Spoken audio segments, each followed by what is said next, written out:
Live with Joseph, we were talking about. If someone calls you and you don't have your password, you just don't answer a call, right? Yeah. Yeah. You just can't call out. You could do like emergency calls. I do. Like you swipe to like the left. Or it should say on the bottom, like click it, like emergency. All right, bro. There, bro. Ah, Elijah. Sorry. Yeah. I know you're sensitive. Later, guys. See ya. I don't know anybody's number. Not that bright. Perez and Perez. With gang of toys. Pretty good, huh? It's not to flip me out. Don't say it.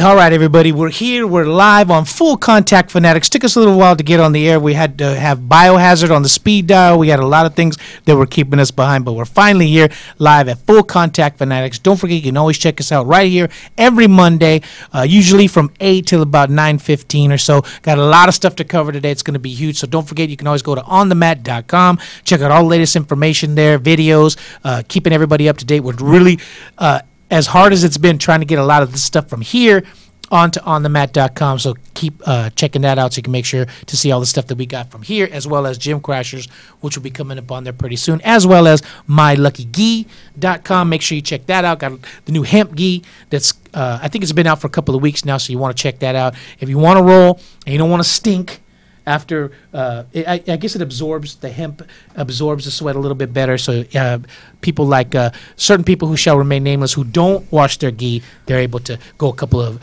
rolls without having to worry about it. So huge show for us today. We're going to talk a little news. We're going to talk a little UFC. We're going to talk a little Bellator. But sitting directamente to my left, got Miguel sitting here today. How are you, my friend? Good. How are you? You haven't been on air with us for a while, man. What's been going on?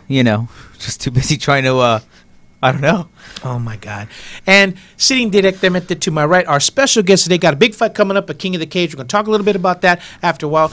Elijah Perez. How are you, my friend? Just speak right up into that mic right there. You good? How was the training? You trained today?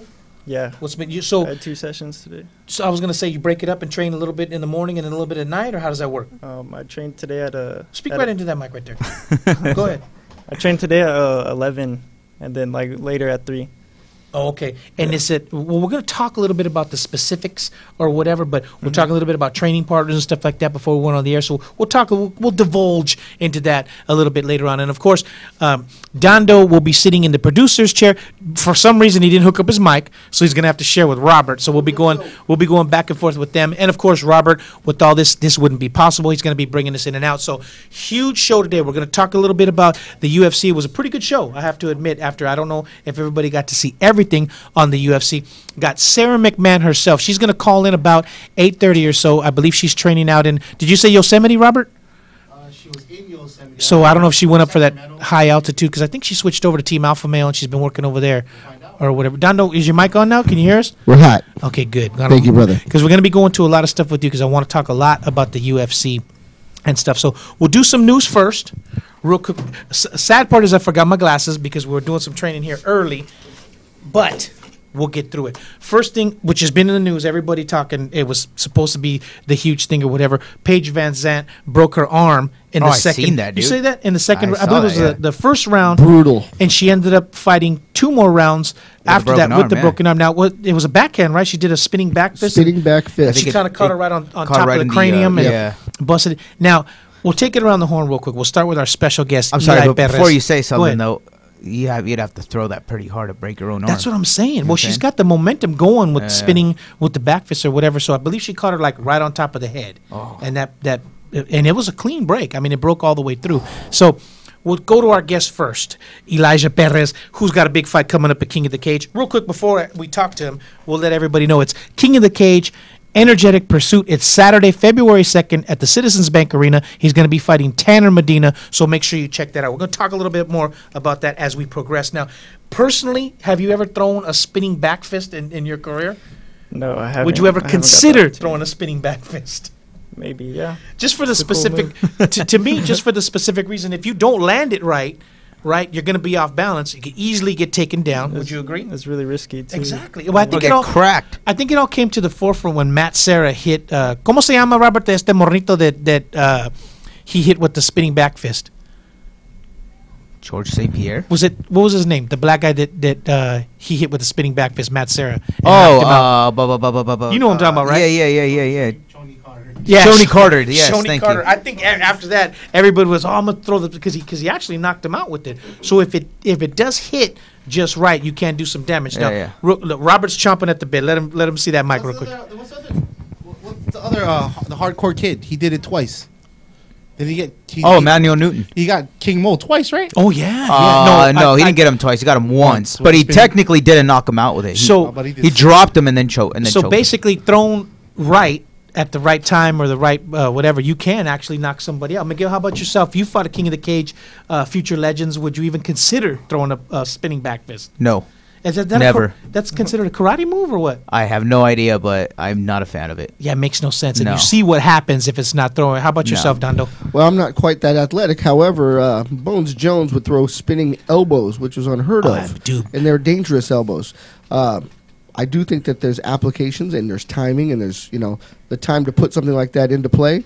It's not for everyone. But so now to break your arm in the first round and fight with 2 more rounds, it seems like she would have started throwing a few more jabs and maybe some Set it front, up, some at front least, yeah. like push kicks or something to keep them back or whatever. But Yeah. she ended up getting taken down a couple of times. I think they employed that at the wrong time. I think that a lot of people use it to show some fanciness in their arsenal, and it wasn't used properly, and she did break her arm because she was off timing, time. and her target was mishit. I would agree with that. And the thing that everybody's talking about is how tough she is to continue fighting after that. Now, real quick, we'll go to Elijah first, who's actually been in the cage when he fought over at Future Legends. Do you think it was the adrenaline that just kept her going to where she was able to go? Because if I broke my arm in the first round, that's it, I'm out. No, yeah, I'm pretty sure you wouldn't feel it at first, Yeah. but So wouldn't Eventually. your corner be yelling armbar, or they probably didn't know? Yeah, sweep the leg, right? Yeah, You go see for her the limping, armbar. sweep the leg, right? Absolutely, she's gonna tap. Or since it's already broken, maybe it just keep going. Yeah, your corner's gonna, they know what's up, and they're Yeah. gonna expose someone's weakness. But Maybe she did not know. I've broken bones, and there are bones that break where you can feel something Right. is definitely wrong and you don't want to continue.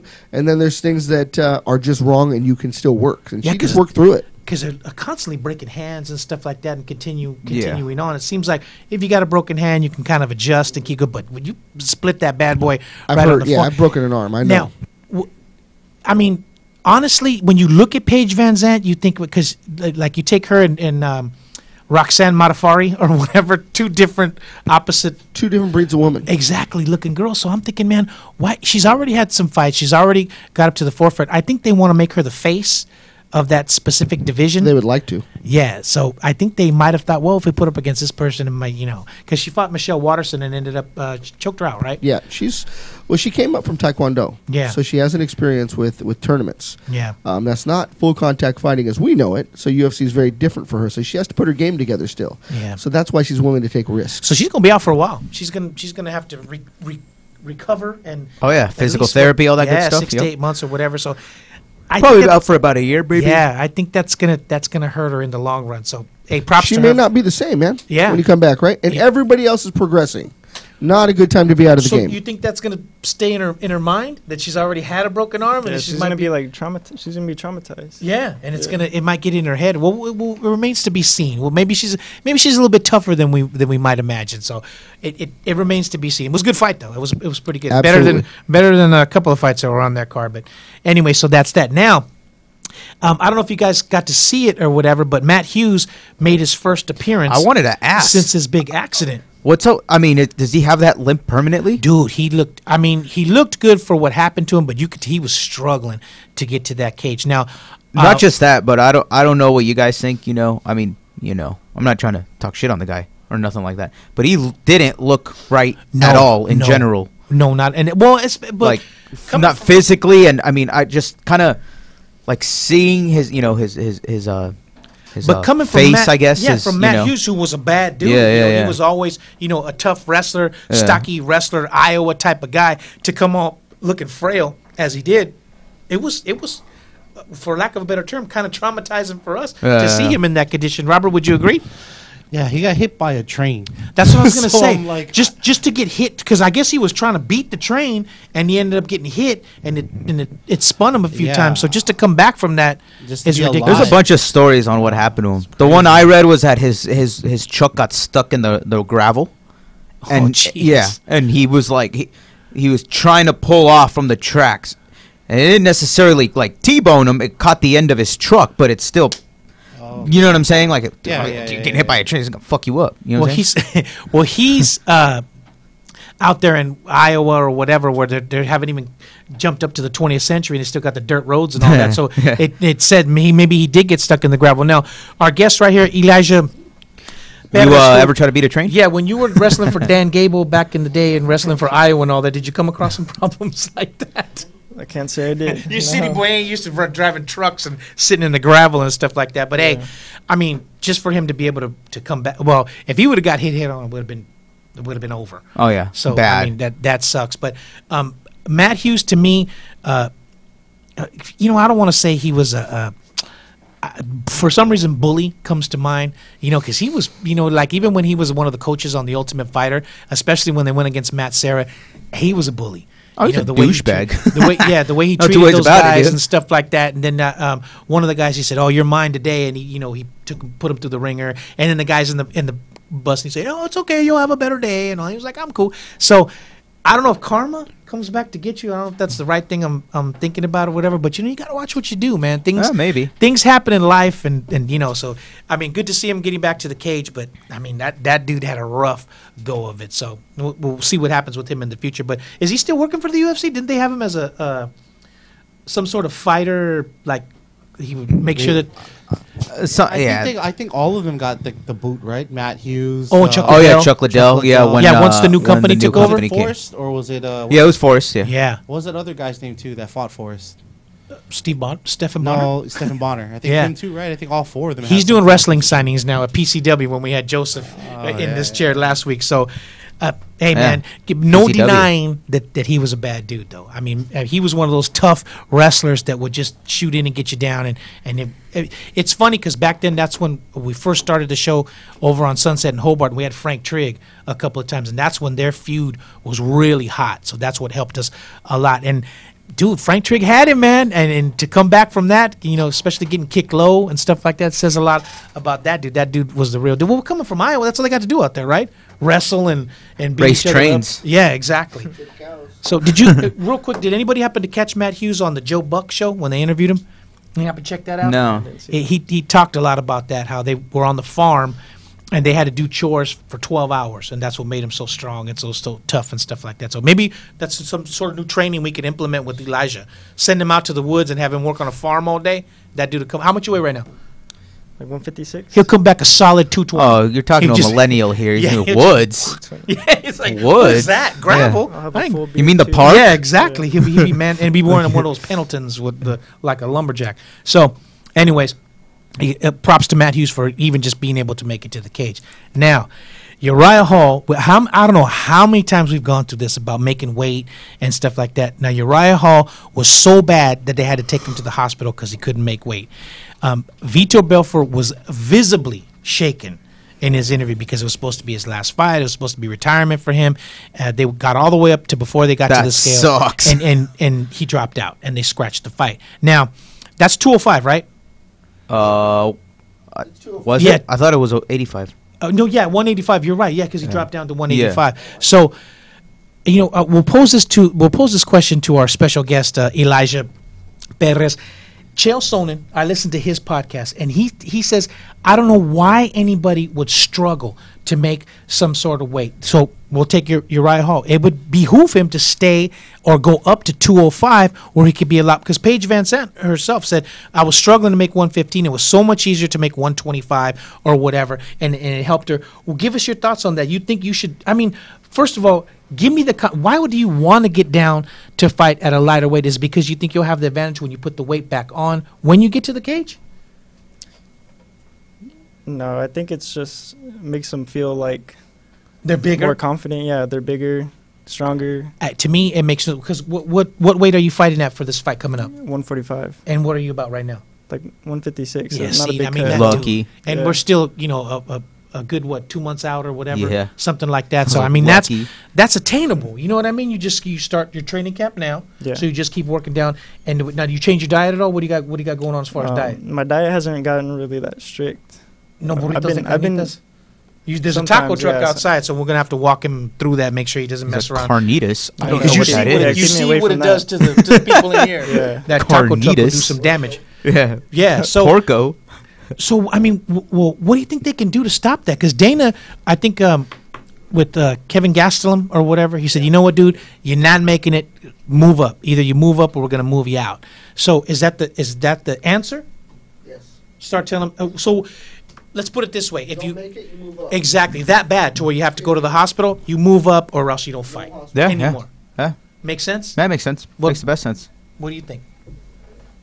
Yeah, I I mean, you want to guess. give him a couple chances because Tito used to do that crap too. He'd get down to 205 and then he'd be like 240 or whatever before he'd get. Dude, back to I the cage. tried to get like heavy the day of. Yeah. And it didn't happen. The heaviest I got was like 151. I think Cormier got total renal failure from dropping too much weight. Ugh. Cormier's a big boy. Yeah.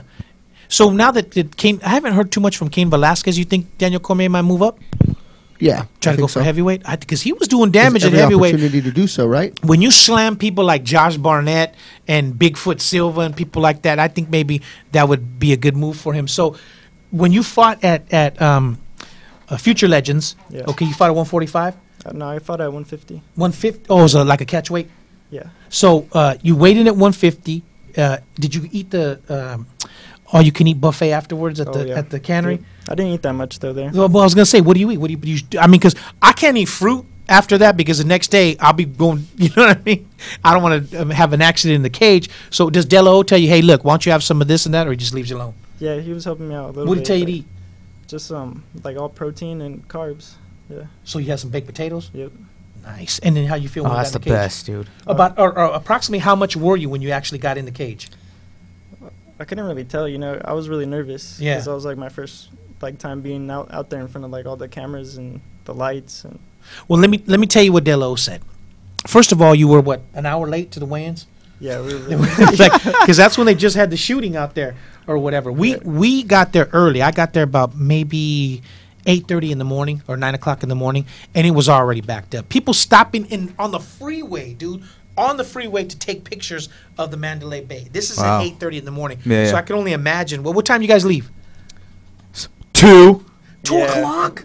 Yeah, we left late. What we is had to wrong run with some you? errands. What kind dude, what kind of errands do you have to run before you go to a fight? We didn't have it together. We had a lot of stuff. We had to have fight shorts. Oh my so we had to goodness. go buy fight shorts Oh, because we dude. forgot to get ones with the brand on them. Hold on a second. What brand was it? Or the Delo. Just Oh, you Delo had to shirts. get the Yeah, 'cause logos I put on them. Yeah, because I forgot them. I left them at home. So I Oh had to my go- god, dude. So, real quick, let me do a public service announcement right here. Scotty Nelson on the mat. Let's get this kid some gear. All right, let's get him up so we don't have to it's worry much about that needed. stuff because we don't. That's the last thing you want to worry about is your shorts and you want to be. See, it's good that we have people like this on the show because the people just see the finished product. They don't see that. Oh shoot, I forgot I got to get this, and so you got to get everything prepared before you get out there. So you left at 2 o'clock. Took forever to get there because once you got to the state line, it was taking. I don't know, Yeah. hours to get It from the was state packed. line there because the weigh-ins were supposed to be at 7. I don't think you guys got there till it was almost close to 8, maybe like 8:15 or so, something like Yeah, that. there was like nobody there weighing in. Yeah. Maybe like a couple Well- of leftovers. Well, put it this way: so many people were late. They had to, like 3 of the fighters had to go to Carlos, the matchmaker, had to go to his room and FaceTime the Nevada State Athletic Commission, weigh in on FaceTime just so they could see that they made weight. They gave them a little bit of leeway because of what was going on, the tragedy and stuff like that. So hopefully that won't happen on this fight. Well, it's not that far. It's Ontario. It's only an hour drive. So can you make that? yeah, Well, don't go with Dondo and Miguel. No. More with Because Dondo. I show the up last on time. fights with at Dondo's Citizens the one that Bank, has to stop I'm- every like yeah, I'm every like, other exit oh, with Always I got on their pee. time. tickets. I just have to stop. Yeah, I got their tickets, and I'm like, dude, what do you got? The doors are getting ready to open in like 15 minutes. Well, we had to stop at Chevron because Dono had to take a poop, and then we had to stop and get I do have to coffee and poop. all this. And so you gotta leave early. You gotta account for traffic or whatever. So it's good because because you don't want him worrying about stuff like that. All he needs to worry about is fighting, getting his mind ready. Well, it's bad enough then you have the day of, oh, we got to take your pictures. Oh, you got to do this. I mean, I didn't get to take the pictures that day. Yeah, because it was too late. No, they were taping my hands. Yeah. And I was like one of the first fights. Right. So you'll definitely get him on this one. So you know what? You can't control your opponent, so just be you. Do Right. the best you can be. Be ready to give him all you got. Every round you're in there. Right. Really, and don't worry about what he's giving you. Give it to him. Now, my plan right there. so after everything was over and all that, and everybody's gonna go eat, I told Delos, "Hey, how's your fighter feel?" He goes, "I don't know." I go, "What do you mean?" He goes, "Dude doesn't talk." He goes, "We're coming up here." I'm like, "Everything was yes or no. How you feel?" "Good." "Yeah, good." He goes, "So I don't really know." So now you got the first one out of the way. So hopefully, now you kind of get the feel for what it's like and stuff like that. Because it's not just, you don't just sign a waiver and get in the cage. Yeah. Especially for King of the Cage, you got to do all the contract signing, and you got to make sure you make weight. And, there's a lot of stuff that people don't understand. Got to go through the commission, the rules. And like you said, got to get your shorts, got to get your logos on there. So hopefully on this fight right here, we don't have to worry about that. And it looks like he doesn't have to worry too much about the weight. It's like buying a car. You ever go buy a car, it takes forever. Yes. And at the very end of that, you got to fight someone. Right. So, Yeah. people don't understand that. So we'll definitely look forward to checking out that fight at Citizens Bank Arena. Don't have to worry about him making the weight and all that, because we're not going to be 500 pounds trying to fight at 155. Yeah, it'll be good. So now another, I don't, this whole interim title crap. It annoys me. I mean, it's just that we don't even know who's a champ anymore. You know what I mean? They had that big fight. They didn't even give Whitaker props. When he won that interim belt. So now he was supposed to fight Luke Rockhold, and Whitaker's hurt. So they're going to bring in Yoel Romero to fight Luke Rockhold, and the winner is the interim champion there. So now that's weird. Yoel's an animal. Because didn't Jorge St. Pierre give up the belt? Yes, as far as he I walked know. away. He walked so away it should, again. It should just he be walked the away champ. again. It shouldn't be no That's interim. right. No interim. Nothing. Nope. So Well, now it's interim because of the other two dudes. Wait, right? because of Whitaker now, since Whitaker pulled out and was the other champ. Whitaker changed the game. Yeah. So honestly, though, I think that might even be a better fight. Yoel Romero against Luke Rockhold. We need to see it regardless. And we'll take this around the horn again. We'll start with our special guest, Elijah Perez, who's going to be fighting at King of the Cage. I'm going to go on record as saying Yoel Romero is the dirtiest fighter in the game.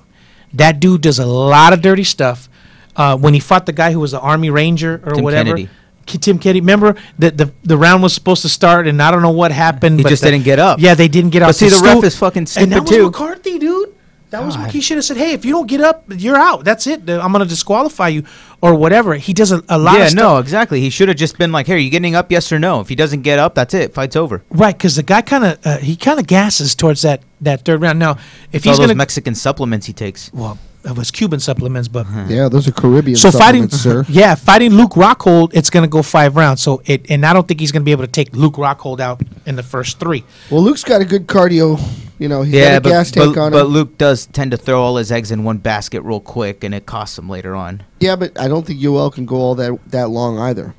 Yeah, it's As long as, a lot of Rockhold, muscle to as long as power. Rockhold doesn't make like some, and it definitely poor choice it move. definitely won't Fight go a to clean full 5. fight, and I think he's got him. Yeah, it what do you doesn't think? go. I like Rockhold. He's one of my favorite fighters. Just for the stand up, but he's kind I- of underrated. I like stand-up fighters. Yeah. I feel like they put on a better show. Yeah. Yoel Romero, that was Elijah Perez. Okay, so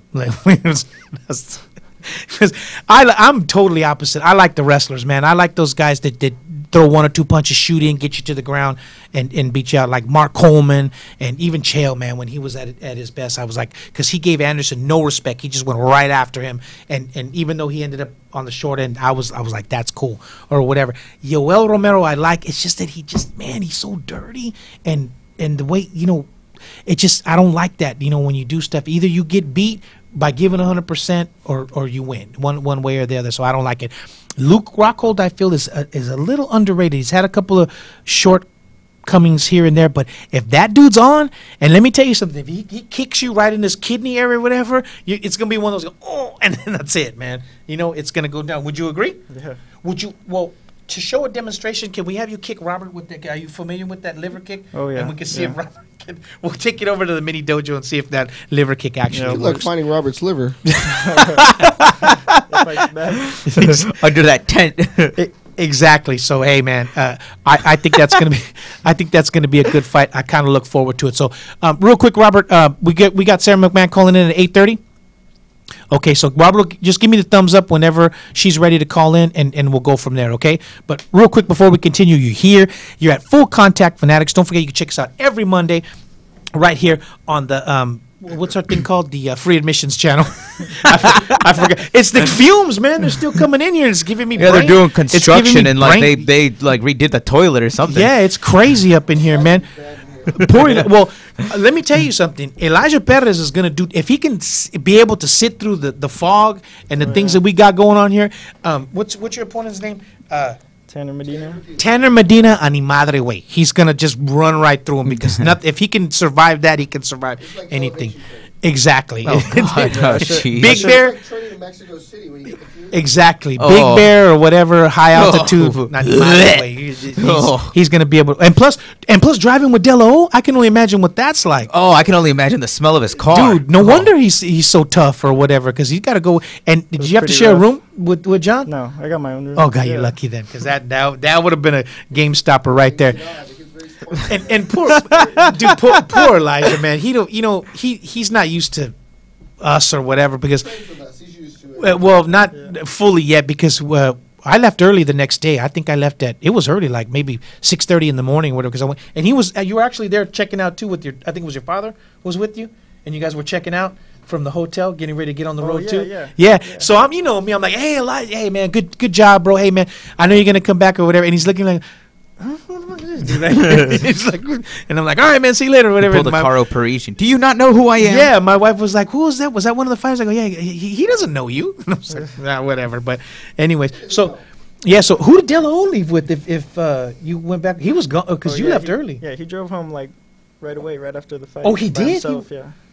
Oh my God. God damn. Oh, so you drove with De La O and then you drove back with your dad. Yeah, I came back with my dad. Okay. Well, that was. Well, I wonder why he didn't stay, because usually he stays and takes all the amenities or whatever before he goes home. So he's coming on Wednesday. So we'll talk to him about that. We'll break all that down and, see how Elijah's doing training and stuff like that. Believe me, I just give De La O the ball and he just runs with it. So we don't have to worry about that. So definitely look forward to that. So he'll be here Wednesday. Anyways, talking to Elijah about the fights and stuff like that, doing some news. Sara McMann will be calling in shortly. When she does, Robert will give me the sign. We'll get to her and talk to her.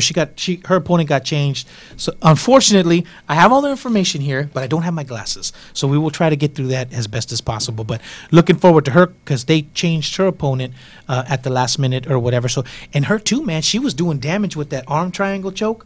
I mean, she was choking people out big time. But the thing is, her last fight, she ended up submitting to the arm triangle choke. So we'll let Elijah ask her what happened with that. So that way it won't fall on us. So we look forward to that.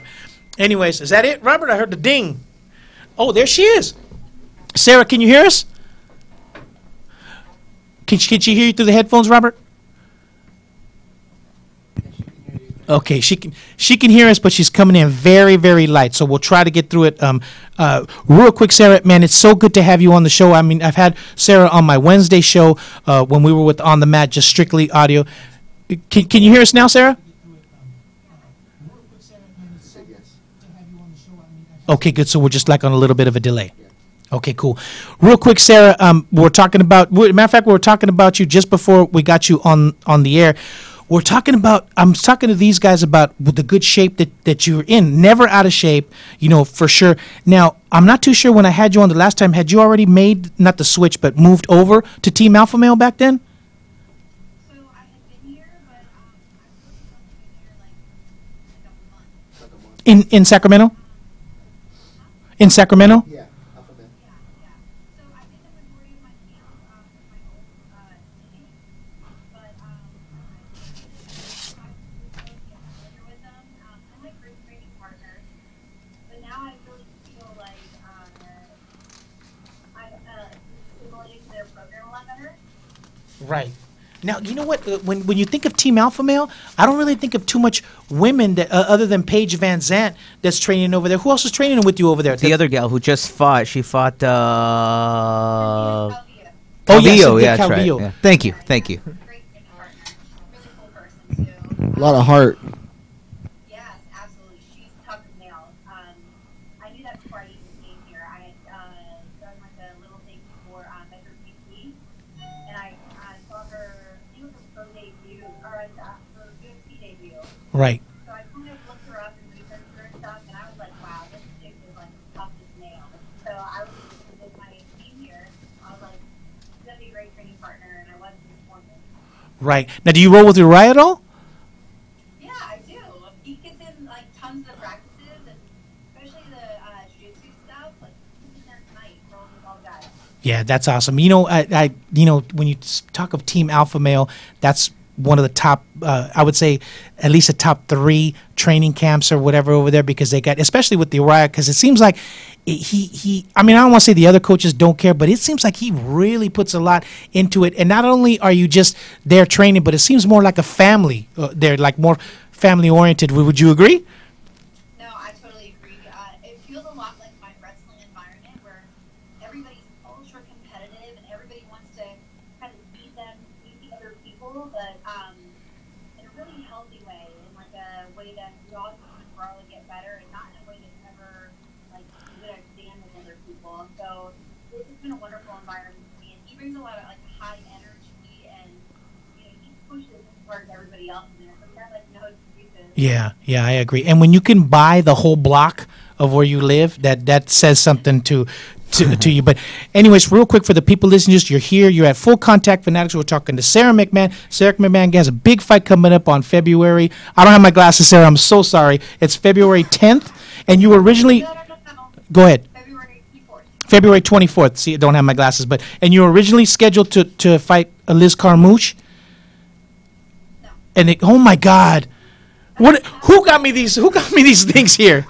Go ahead. So originally I was going to fight Yana Kunitskaya. She's the Olympic champion. I believe she's Russian. Right. The blonde girl that fought Tanya twice. Right. And so I had asked him. I was like, I always ask him for like top 10 opponents. Right. So like when I heard her, I knew she was big, but I knew that somebody in the top 10 would do more to propel my career forward. And so it's not like I didn't want to fight her. I just couldn't see as much opportunity in it for me. So then I was like, okay, I'm just going to go out there and become the best performance I can. And hopefully that performance alone will kind of propel me forward. But then Tanya got injured and she was supposed to fight Marion Renaud. Right. And so then they offered it to me, and I was like, yep. Yeah. That's huge. Well, I got to tell you, the feedback I got the most from when I had you on the last time was when I asked you. I said, when you fought Ronda, it was so quick. I know you were. Then you said, you know what? I don't even worry about that anymore. I put that behind me and I just move forward. I got so many emails and messages saying that's what I'm talking about. She doesn't worry about the past because she can't control it. She just keeps moving forward. And it seems like, I mean, you've always been in shape, but after that, I said, man, Sarah's looking in shape. You could tell that she's totally focused. And you went on the 3-fight win streak. The last 2 that you had won by arm triangle choke. And I was like, man, that is there. She is really starting to do, closing the distance, getting them down, and really working her wrestling. And then your last fight, you ended up getting submitted with the triangle choke. So how's the training changed at all? A different approach, or what's happening now? No, it's not that it really changed. I think that I set too high of a pace the first round just because I anticipated that she would. Right. Like I had her, I was passing, I was out, I was doing really good damage to elbows. I really thought that I would end the fight, and that was a kind of mental error on my part. But also, I injured my shoulder in the fight, All right. so he locked up the arm trunk. I just couldn't move it to defend it, and it sucks. But injury is a part of sport. Yeah. No, I don't think anybody actually goes into a fight 100%. There's always at least some sort of little nagging injury or something like that, correct? Well, let me tell you, Well, let me tell you, we were talking a little bit. My special guest that I have over here is Elijah Perez. He's fighting in King of the Cage that's coming up, and we were talking about they replaced Whitaker with Yoel Romero, who's big time Olympic caliber wrestler, and he was saying, well, I like the stand up guys. I like how they throw the liver kicks and stuff like that. But me personally, I've always not just because Sarah's here on the air with us, but I've always liked the wrestlers. I like the way they close the distance and just go forward and take them down and work what they do. That's what I like. So that's what they were saying. Why are you always talking about Sara McMann and all that? But that's what I'm talking about. That's the epitome of Sara McMann. Close the distance, and you don't worry about what the opponent's got, what they're doing. You just worry about yourself and get in there and go right for them. Correct?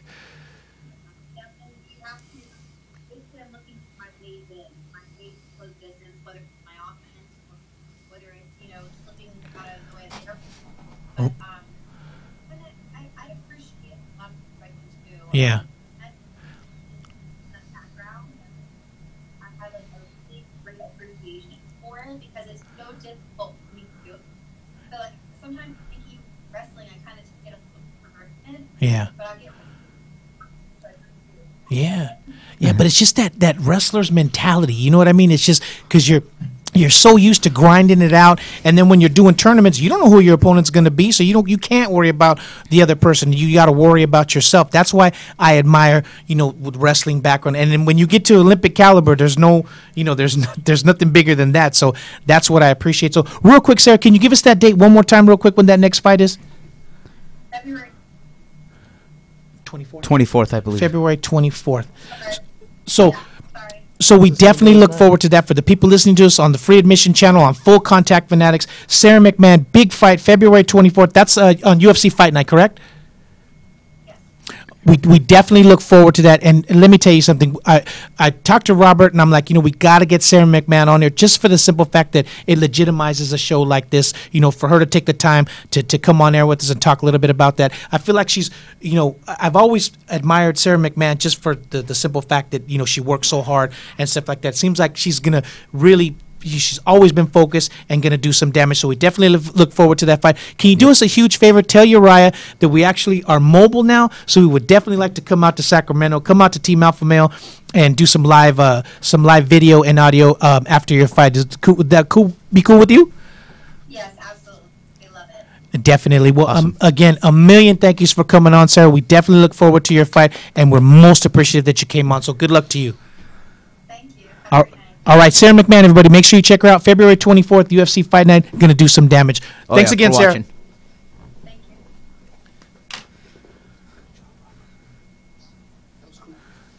you. Good, Robert? Good, Robert. Hey, how about that, huh? People always say that too. Oh, you always talk about the wrestlers and say, but dude, she's always been there. But the last 3 fights, I see her get on this. First of all, before we continue on that, I think the mock weigh-in is the stupidest thing ever. I hate that stupid mock weigh-in. Makes absolutely no sense at all. What do you think about that? Mock weigh. Okay, because before, how they have you weigh it, like your actual weigh-ins are early that morning, and then they do the live show weigh-in. Yeah. So you went now, because before I used to look forward to the weigh-ins because you see them struggling. They get on the scale and they say 148.5. Oh, he's 2 pounds over. He's got an hour. That's why I look forward to it. Now they weigh in the morning, and then they have a mock weigh-in in the afternoon where they just get on the scale. Original weight 155 or whatever, and they square off. I just think that's so dumb. It's like a face-off for the camera. Yeah, it's not really a weigh-in. That's what they do. Yeah. What they do, and it seems. Up. It seems like it takes away from it. I mean, would you agree, or what do you think? Well, it's for the fans, and the fans don't necessarily know all the technical stuff that goes along with making a fight. Right. So they do want to see people square up, but right. We want to see the part where, did you make it or not? Are you professional or not? We want to see we want to see everything, and they cut that good part out of it, so it's not as fun. Right. Real quick. Jessica, can you come here for a quick second, please? Can you please text Sara McMann and tell her a million thank yous for coming on and how appreciative we are? And please tell her that we're sorry that Elijah Perez talked so much during that interview, but we can took up most of her time. We can hardly control him on that. But anyways, the point I'm trying to make is when she was, the last 2 fights where she won by submission, she stepped on that scale, and I mean, boom, she was in shape. And I think it's that wrestler's mentality where they're just constantly grinding it out. You're right and about that. When she had a loss, she really just focused and really, really tightened up her game and all that. Like she said, she was doing well in that fight, and then she ended up getting caught, which happens. Yeah, it happens. Everybody gets caught, right? That's right. Yeah, and I think I think she's gonna. It's only a matter of time till she at least fights for the belt, and if not wins it, really does some damage. Would you agree, Dondo? Yeah, because she's a technician. She's worked at this game for a long time. She's Exactly. helped build the house that they're all living in. So, And yeah, absolutely. Probably one of the nicest people. You get. I don't know if Elijah's because he's still new to the game. Some people I talk to them and they're like, and then they walk off. But her, no problem. You need me to come on? Sure, no problem. Just give me the ball. I'll run with it. Give me a call. I'll come on anytime or whatever. So stuff like that we appreciate because then people Big time. they get to see. I'm not going to name any names, but Dondo and I ran into a certain wrestler certain that's somebody. kinda big. Yeah, and I would just, he stuck his hand out to shake mine, and I don't. Yeah, well, that's He was a grunter. why we have Elijah Perez here because we want to make sure we mold him because if he's gonna become a big superstar, we want to make sure that he remembers us when he hits the big time. So definitely look for. Well, he hasn't even took his pictures yet for King of the Cage. So once he gets Yeah, I gotta that get going, those then we in. can move from there. So are you familiar with Sarah McMann at all? Do you watch the UFC on a consistent basis, or are you working at Tortilla Joe's and you ain't got time for that? Yeah, I'm working a lot, like every Saturday, so I don't really get to watch them. Don't they have a big screen over there in a bar and junk?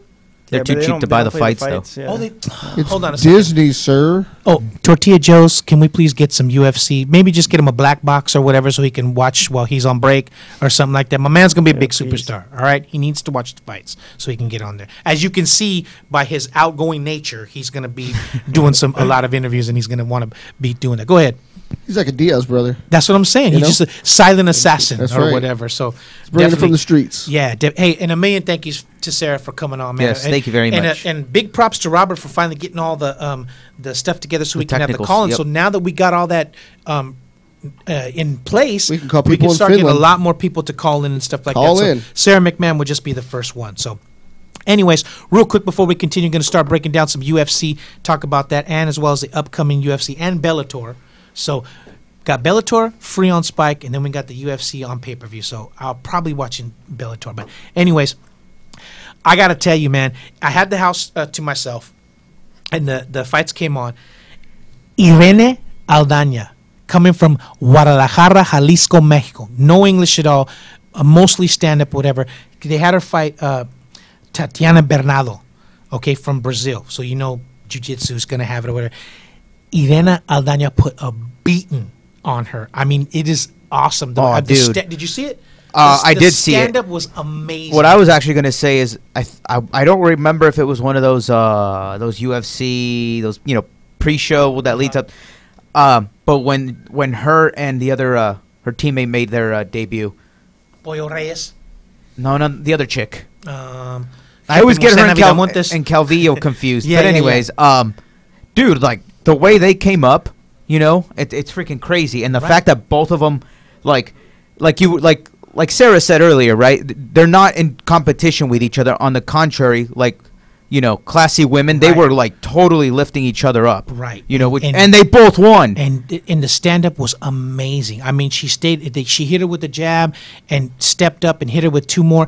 And you could see Bernardo was like, God dang, kind of like when Carla fought Joanna Jędrzejczyk. She was like, God dang, I can't get away from these punches. So of course she had to shoot in and take her down. She did. Irene did some damage on the ground with some elbows, busted her up. I mean, facing, and I was like. Let me tell you something. If she goes and looks for Giovanni Varela, who was just doing a big seminar out there in Tijuana, and starts learning some, judo, jiu-jitsu techniques from them, watch out. Watch out, because that girl's going to do some damage. She looked really, really good in that fight. The stand-up was just amazing. So props to her. I think the neighbors down the street could hear me because I was like, yes! And then Pollo Reyes, thank you, dear. Pollo Reyes came in on the second fight, and they hyped him up against the big Matt Frivana, was it? He was one of those guys that Dana looking for the next fighter or whatever. He was up and coming. Yeah, looking for a fight. Did you get a chance to see that? I did see that one. Michael Bisping said it was the best 60-second fight he's ever seen in his life. It was quick. It was Dude, fast. he was hitting him with shots. And when they catch him and you get that.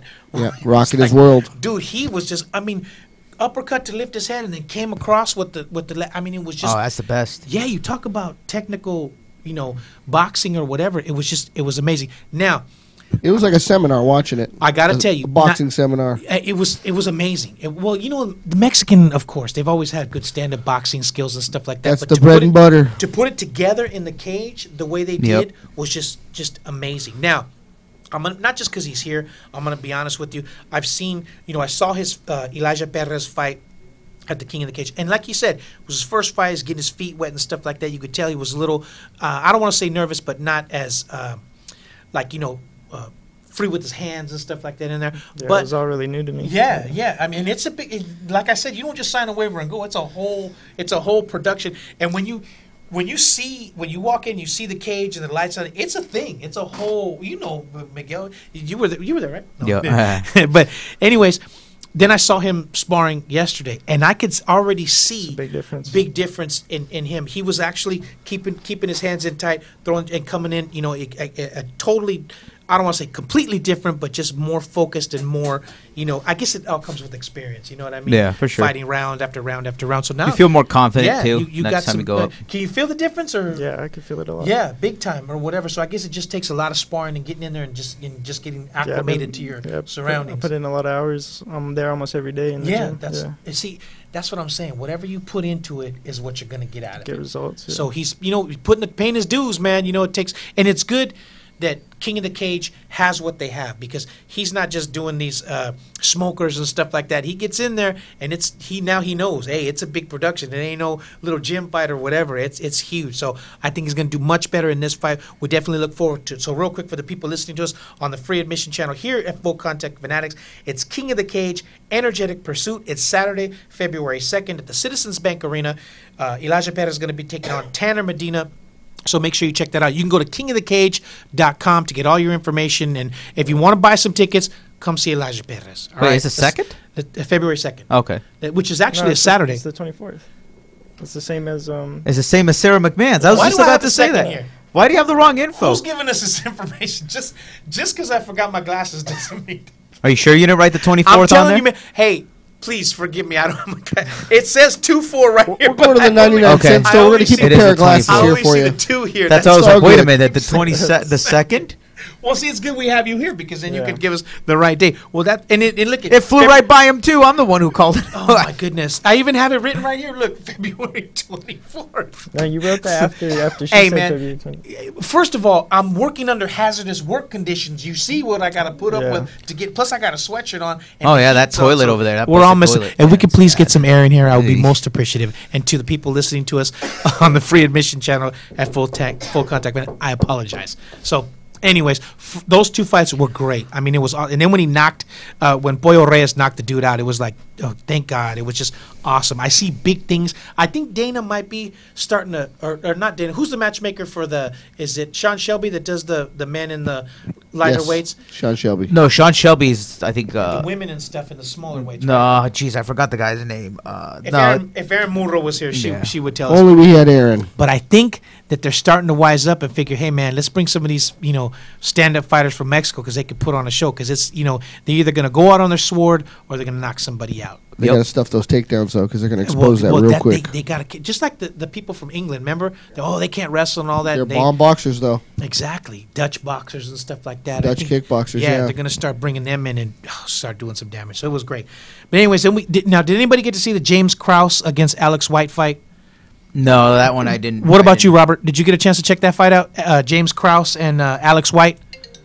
Whoa, who's calling you We know now? who's in calling. the middle of a show. Oh, of course. Stay low. He likes to call right at the end of the show. He's probably going, you got Elijah in there? Anyways, that fight went back and forth. James Krause took some damage. I mean, same thing. He was getting hit with some shots, so we ended up taking him down. Didn't really do much on the ground, and he got the decision. I seriously thought it could have went the other way. I don't know. Maybe it was me. I know you guys didn't get a chance to see that fight, but that's what I'm telling you. I don't know what these judges, what exactly they're looking for or whatever, but I totally thought Alex White won that fight. And not only that, they gave Krause a 3-round unanimous decision, and they were both from St. Louis. Both, yeah. Well, did you get to see that fight, Robert, at all? Mick Maynard. Did you get a chance to see that fight at all? The James Krause and Alex White? Yeah. Now, is it me, or did James Krause lose that fight? And if you could speak into the microphone, please. I can barely hear you. It's over here. Dondo left it 5 miles out. He's calling me too. Oh my God! Did you see that fight? What did you think? Is it me or I kind of went with Kraus. strictly did. on what that he was taking him down and Yeah, he looked like he had more control. I thought of the fight. That's just how I saw See, it. so it just depends on the way somebody sees it. So it probably would have been a split because I had it for him and he had it for Kraus. Or Mick whatever, Maynard, that's the other matchmaker. Mick Maynard, you're right. Yes. Right. So, hey, thanks for bringing the Mexicans, Mick. I know you're watching this show. That's why you're bringing them. I know that's what's happening. But anyways, he should have won that fight. I'm sorry. Now, Darren Elkins against Mike Johnson. Did you guys get a chance to see that fight? Yeah, Dude, that Mike was crazy. Cause Dude, Mike Johnson hits with power. But I would, in my head, not that I'm this great person, but I thought if Elkins can get through that first round, that dude's nails, man. He's going to come back and get him. And he was getting hit. But once it went to the ground, he got that. He got his back, got that figure four on him, locked him in, choked him out. Yeah, I mean, the weird part was I honestly didn't think he didn't want to defend. He didn't defend it. I don't think he defended the choke as Michael well. Johnson. Yeah, well, he's not known for his jiu-jitsu though, right? Yeah, but I mean, at that stage in your professional career, you should have had a little bit more defense. It felt like. I mean. I don't. I mean, he didn't even like try to pull the arms down or nothing. He just basically went, and then that was it. I mean, or whatever. Well, the thing was, at one point he had 2-on-1, right? Yep. Instead of taking the 2-on wrist to wrist, throwing it over the other side. Yeah, of the head, yeah. I get it. He could have been punching him, and Elkins could have been tagging him up on the face like that. Right. But I mean, like literally, I would have 2-on-1. Yeah, or took the chin, or at least something. And then just try to, because if you can 2-on-1 the other side, you can use your shoulder to block the punches coming onto your open end, and you've got his arm blocking the other side. So I mean, the punches should have negated the punch. Maybe once the show's over, we can go to the mini dojo. I can have Elijah put the hold on you, and you can show us the exact technique to get that 2-on-1 over. Because he had two hands on one arm, and he just did not use the proper technique at all. Good luck finding Robert's neck, too. Right. Yeah, that's why I said let's do it. I got no neck.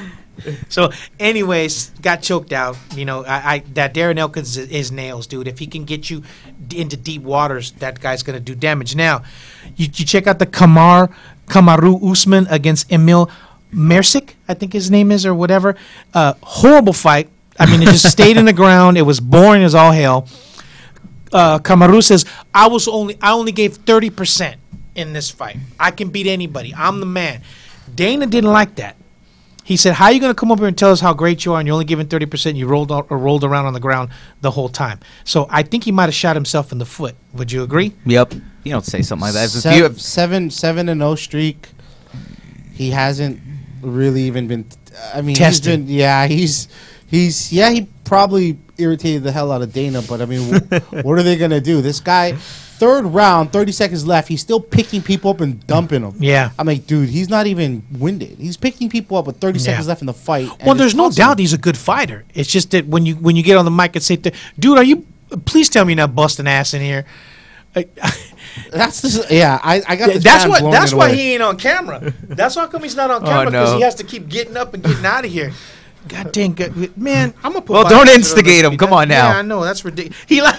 That's why he's doing it, because he likes it. We're talking about it. Anyways, anywho, who do you think's next for this guy? I wouldn't mind watching him fight Covington, Till. That's who he called out. He called out Kobe Covington. Covington or Till. I mean, those are the guys up there right now, right? So yeah, I think they're gonna make that happen.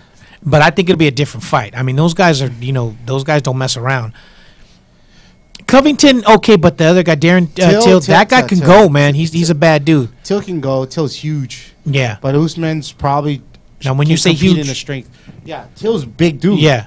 Tall or just all around. Yeah. Just he looks like another 2 weight classes above when he gets in there. I'd like to see it. He took Camarus didn't take any damage hardly whatsoever, so it could be right around the corner. So I would definitely look for it. Got to be tested, man, before you can start calling people out and saying I'm only at 30%. You know what I mean? If you fight anybody, okay, well, you didn't even do anything in that fight. Not that he'll kill me, but I'm just saying. You know what I'm saying? Okay, but we'll see what happens with that fight. I thought it was whack, but anyways. Then we had the semi-main with Jessica Rose Clark against Paige Van Zandt. We talked about that earlier. She got the arm broken. Might have been a little bit of a different fight if she wasn't fighting with the broken arm or whatever. But you can't really call that one because she was hurt, right? It was round 2, right? That she did it. No, first round she hit her with a spinning back fist and broke her arm on top of her head.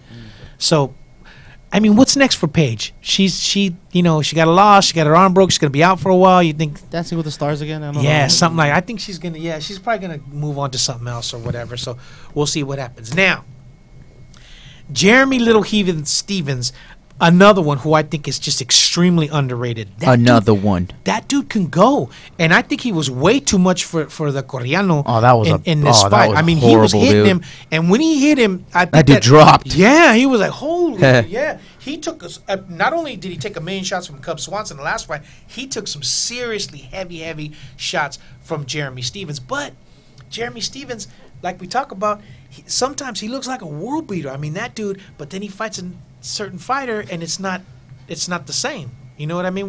Now, did you get a chance to check that fight out? I didn't get to see it. You doing something stupid like working and making money trying to pay bills, or yeah? I just got to see the highlights. Yeah, but I mean, you see when he hit him. I mean, it was just power shots, and it was just like, boom. So now, I think the Choi guy. I think the hype was there, and I think it's gone now.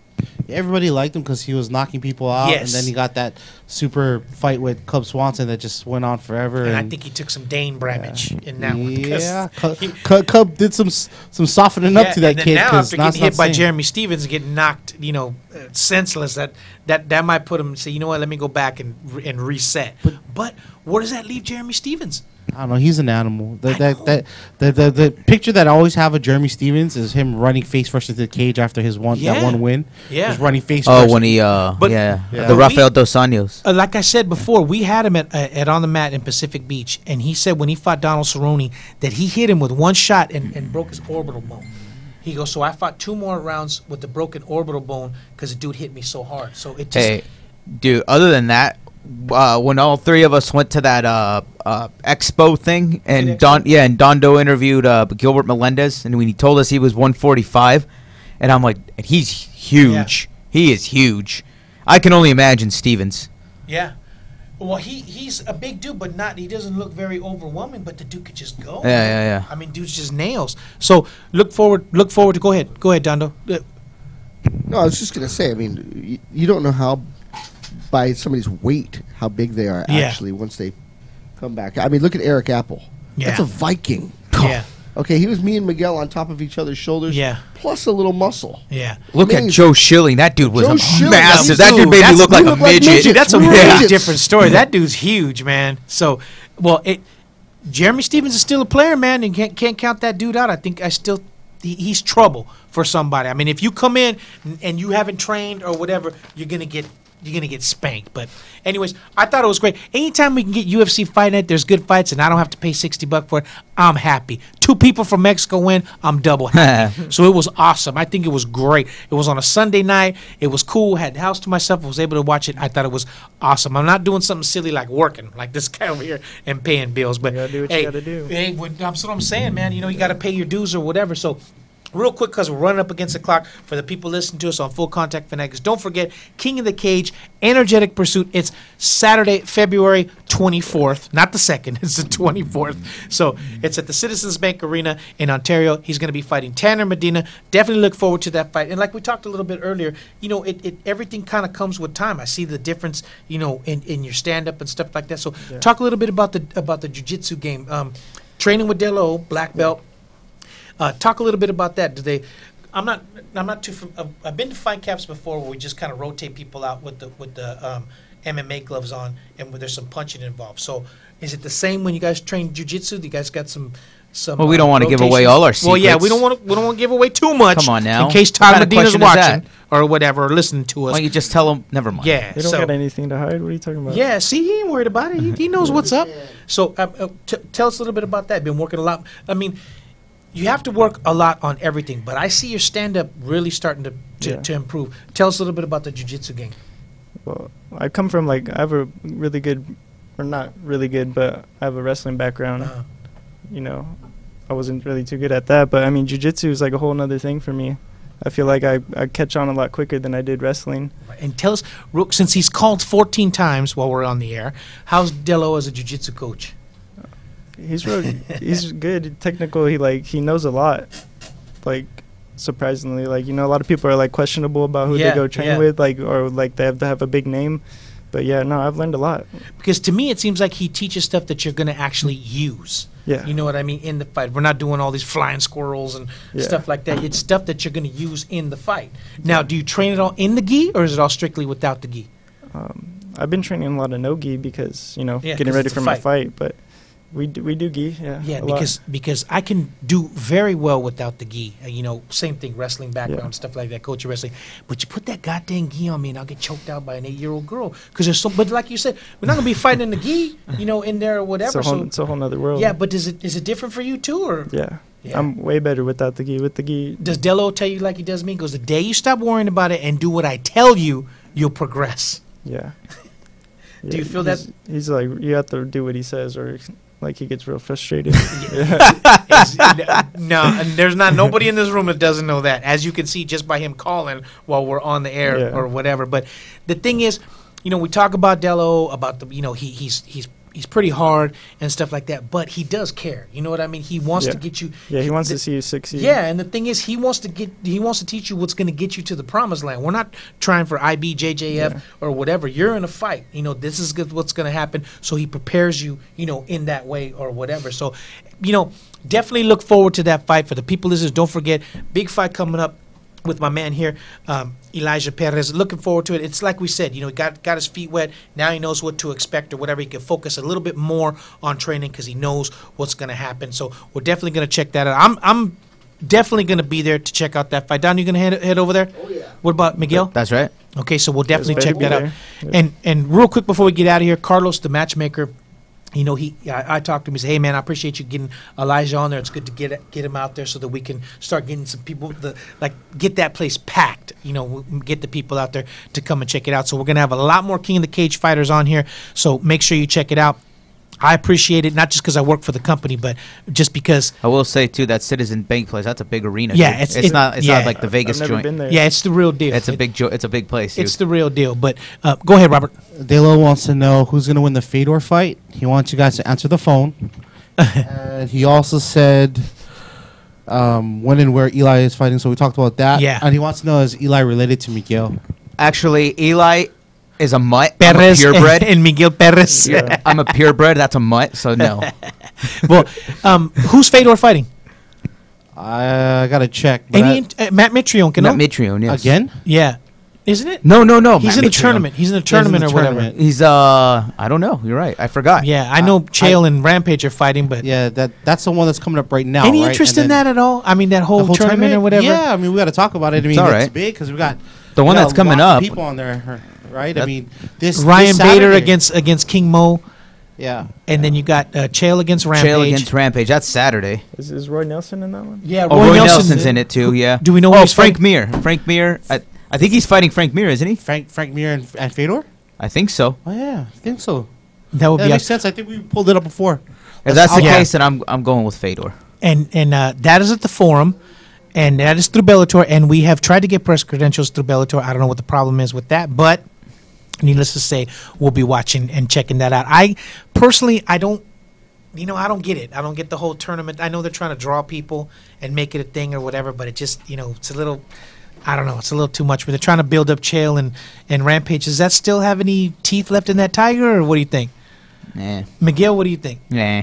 What about you? I think it's pretty cool that they're fighting. I don't know. Well, I mean, it's interesting. You know what I mean? It's an interesting tournament there, but Bader and King Mo are really light heavyweights or whatever. So, but they're trying, man. I mean, from an interest standpoint, I think they got something there, and they put on a pretty good production. And the best part is Henry Corrales is fighting on that card. So, Yep. War Henry, man, he right. you want to talk about somebody who's paid their dues and somebody who sticks it out. That Henry And Corrales, he doesn't forget where he comes from. exactly, he's the epitome of that. So, That's right. Hey Henry, best of luck to you, my friend. And Henry makes me laugh, man, because I think it was Long Beach Fight Night or whatever, and the dude came in overweight or whatever. So how they go, okay, he's overweight by 2.5 pounds or whatever. Step to the side, we'll weigh everybody else, and then we'll bring him back. So they bring him back, and they go, Henry goes, what do you guys want? And they go, he's 2 pounds over or whatever. I don't give a shit. And he goes, I don't give a shit, just put him out there. Yeah. And that was it. But that's just the kind of guy he is, or whatever. So definitely, who's he fighting on that? You got the card pulled up there? Georgie Karahanian. Oh, that's right. It's Yeah, coming from it's a good Millennia fight. MMA. That's gonna be huge. Yes, it is. See, I'm more interested in seeing that than the heavyweight fight or whatever. I mean, we also got Chad George. Oh, our homie Chad George. Shout out to Chad George. Yeah, and he's fighting one of, a good friend of us too, James Barnes, Muka. Yeah. Yep. So it'll be a Shout out to both of them. interesting ordeal for us. 'cause Well, I we're both certainly side of the fence. I certainly hope that those heavyweights are just quick knockouts, so that they will definitely show those fights on TV, because those are the ones I'm a little bit more interested in. Chad George, I talked to him. It's hard to get somebody down here, especially that close to the fight. So definitely after, we'll get him in here and we'll talk about that fight. So real quick before we get out of here, don't forget, got my man Elijah Perez here. Big fight coming up at King of the Cage, February 24th. Make sure you check it out. If you want to buy some tickets, come to De La Jiu-Jitsu and buy them from this man right here. All right. I suggest that you buy what's front row? 150? 100? How much is a table over there? Somebody buy him a pair of let's get these shorts people- so he yeah. doesn't forget them at home and again. we'll make sure we get Can't this guy. forget those. We'll make sure we get this. What do you like? You like the Valetudo shorts or just the regular fight shorts Don't be jocking my I like to shorts keep it either. Simple, yeah. and just regular fight Just shorts? regular fight shorts. Okay. You don't want the singlet? A singlet. Can I come out in a singlet? Sure, you can do whatever you want, man. They don't tell us what to do here. Anyways, make sure you check them out. We appreciate Sara McMann for coming on, taking time to call in. She's got her big fight coming up, which is also on February 24th. So make sure you check her out. Are you on any social media or anything like that? Yeah, I'm on Instagram. Just Instagram? You don't like Facebook? No, I haven't been on Facebook. Get yet on the since- Facebook, man. Get on the Twitter. Get that name out there, man. People want to come and see you. I only say that because that's all I know is Facebook. That's why I have kids for. Because I go, Jessica, Instagram or whatever, and she punches everything in. So what's your Instagram handle? My Instagram is Elijah, like all lowercase, but the A is like turned up to like a B. Underscore Elijah, underscore like a V. 96, yeah. Underscore what? Underscore 96. Underscore 96. So check him out on the social media. Put your stuff out there, man. Get those people. Now that you got to come on this show, they're going to be like, hey, man, let's go check this guy out. 96, is that when you turn 10? And, Because that's when I turned 10. and see what he's got going on. So, That's hey, when I was born. best of luck to you, God. my friend. Gadelo coming on Wednesday. He's going to talk Yeah. a little bit about how training is going, fights and stuff like that. So I think, I see the improvement. I think you got something here, man. I think it's only a matter of time till you do some damage. Yep. Me too. Yeah, we So, definitely look forward to it. You got the good mindset, man. You got a lot of people out here that can help you get you to the promised land too. So yeah. So real quick before we get out of here, somebody else we needed to plug for is it Celtic Gladiator or whatever, Robert? Before we get out of here, Always. Celtic Always, Gladiator, yes, always. BJJTs. Make sure you check Thank you them for out. the hat. I totally I'm not representing enough. because I forgot my hat, BJJTs, but 2X right here, whatever size hat or whatever. Punch- Let's get that stuff Punch out there. Gunk. Punch Gunk. Did you have that up on the back Yeah, behind us for a little bit? Yeah, Punch Make sure Gunk. you check that out, and of course, make sure you check out our friends Johnny Varela. Go ahead. And one more shout out to Can't Stop Crazy. oh yeah, Joe Schilling. Yep. Yeah. Joe Schilling. Yeah, yeah. Check him out. And also, don't forget, this Saturday, the 20th, NutriShop in Long Beach. We've got a live broadcast coming from there. We're going to do some Chops trivia. We're going to give away some stuff. So make sure you come check us out. It's at NutriShop in Long Beach.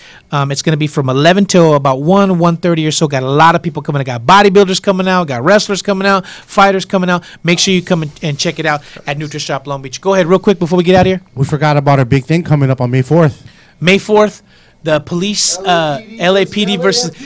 Oh no. We had the big meeting over there, and we talked to them. They got so much going on. It's ridiculous. They're going to do a huge MMA fight. It's going to be May 4th. It's the day before the Canelo fight. So we're going to get that whole crowd in there. It's going to be at the police. Is it the Police Academy that's right next to Dodger Stadium in Elysian Park? So all that's in the works, but definitely we're involved in that. So we're going to make sure we get all that. But as we progress, we'll keep everybody informed. Correct? That's right. We're bringing more those guys in to talk about the fights and the fighters. Yeah, and I talked to Mike Beltran. He said he's definitely going to try to make it there because he's totally involved in that stuff. So if you want to come and see a long mustache, you can come check him out.